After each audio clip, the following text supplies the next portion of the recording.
ರಮೇಶ್ ಕತ್ತಿ B J P ಇರ್ಬೋದು, ನಾನು ಕಾಂಗ್ರೆಸ್ ಇರ್ಬೋದು. ಇಲ್ಲಿ ಪಕ್ಷಾತೀತವಾಗಿ ನಾವು ಸುಮಾರು ಒಂದು 30-35 ವರ್ಷದಿಂದ ಇಲ್ಲಿ ಪಕ್ಷಾತೀತವಾಗಿಯೇ ಇಲ್ಲಿ ನಡ್ಕೊಂಡು ಬಂದಿರತಕ್ಕಂಥದ್ದು. ಇನ್ನು 1.5 ವರ್ಷದಲ್ಲಿ ಚುನಾವಣೆನೇ ಬರುತ್ತೆ.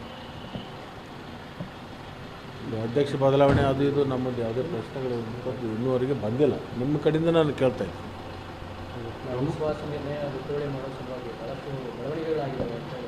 ಅಂಥ ಪ್ರಸ್ತಾವನೆ ಇನ್ನೂವರೆಗೆ ನನ್ನ ಮುಂದೆ ಯಾರೂ ತಂದೇ ಇಲ್ಲ.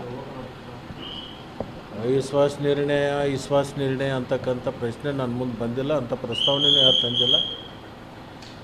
ಮತ್ತು ಬ್ಯಾಂಕದ ಹಿತದೃಷ್ಟಿಯಿಂದ ನಾವು ಯಾರೂ ಕೂಡ ಅಂಥ ಆಲೋಚನೆಯೂ ಮಾಡಿಲ್ಲ. ಲಕ್ಷ್ಮಣ್ ಸವದಿ ಅವರನ್ನು ಬಿ ಜೆ ಪಿ ಕರ್ಕೊಂಡ್ಬರೋದಕ್ಕೆ ಒಂದು ಟೀಮನ್ನು ರೆಡಿ ಮಾಡಿದ್ದಾರೆ. ತಮ್ಮನ್ನು ಸಂಪರ್ಕ ನಿರಂತರವಾಗಿ ಮಾಡ್ತಿದ್ದಾರೆ ಮತ್ತು ಮನವೊಲಿಕೆ ನಡೀತಾ ಇದೆ. ನೋಡ್ರಿ, ಇವೆಲ್ಲ ಸಹಜವಾಗಿ ನಡೀತಕ್ಕಂಥದ್ದು. ಅವರು ಟೀಮ್ ಮಾಡ್ಯಾರೋ ಟೀಮ್ ಮಾಡಿಲ್ಲೋ ನನಗೇನು ಗೊತ್ತಿಲ್ಲ. ನಾನು ಕಾಂಗ್ರೆಸ್ ಪಕ್ಷದ ಚಿಹ್ನೆ ಮೇಲೆ ಆಯ್ಕೆಯಾಗಿದ್ದೀನಿ. ಕಾಂಗ್ರೆಸ್ ಪಕ್ಷದ ಶಾಸಕನಾಗಿ ಕಾರ್ಯವನ್ನು ನಿರ್ವಹಿಸ್ತಾ ಇದ್ದೀನಿ. ಅಂಥ ಪ್ರಶ್ನೆ ನನ್ನ ಮುಂದೆ ಇನ್ನೂ ತನಕ ಯಾವುದು ಬಂದಿಲ್ಲ. ಲೋಕಸಭೆ ಮತ್ತು ವಿಧಾನಸಭೆ ಚುನಾವಣೆ ಟಿಕೆಟ್ ಆಫರನ್ನು ಕೊಟ್ಟಿದ್ದಾರೆ. ಅಂದರೆ ಬಾಗಲಕೋಟೆಯಿಂದ ಲಕ್ಷ್ಮಣ್ ಸವದಿ ಅವರು ನಿಂತ್ಕೋತಾರೆ ಅಂದರೆ ಲೋಕಸಭೆ ಟಿಕೆಟ್ ಕೊಡ್ತೀವಿ, ಮತ್ತು ತಾವು ಗೆದ್ದು ಬಂದರೆ next Chidananda Savadi B J ಪಿಯಿಂದ ಪ್ರತಿ ಮತಕ್ಕೆ ಟಿಕೆಟ್ ಕೊಡ್ತೀವಿ ಅನ್ನೋಂಥ ಮಾತನ್ನು ಪ್ರಸ್ತಾವನೆ ತಮ್ಮ ಮುಂದೆ ಇಟ್ಟಿದ್ದಾರೆ ಅಂತೇಳಿ ಒಂದು ಚರ್ಚೆಗಳು ನಡೀತದೆ. ಲೋಕಸಭೆಗೆ ನಾನಾಗಲಿ ನನ್ನ ಮಗ ಆಗಲಿ